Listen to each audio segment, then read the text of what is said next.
Lakini jiulize wewe mtoto au wewe kijana wa leo, ambapo unapata taarifa, unapata information kwa usahihi.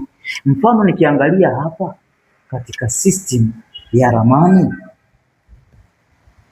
ambapo maeneo yanauzwa,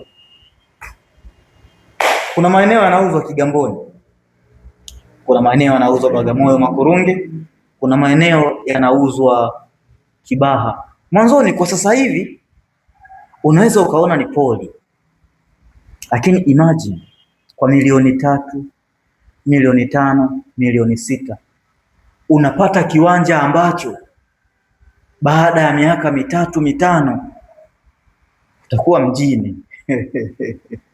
Hata Manzese, hata Magomeni, hayo maeneo nilokutajia ilikuwa poli kwa wakati huo. Jiulize wewe kijana wa leo, je,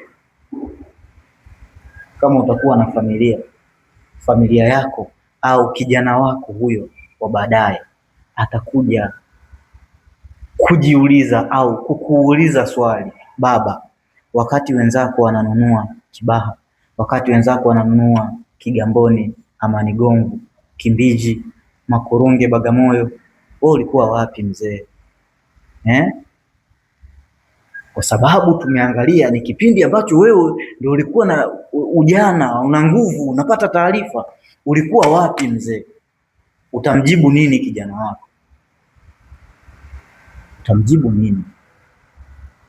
Sasa hivi taarifa unazo, nguvu unayo, na kizuri zaidi wameweka unalipa kidogo kidogo, unalipa kwa awamu viwanja vilivyopo. Ndugu yangu, tafakari sana. Dunia iko wazi.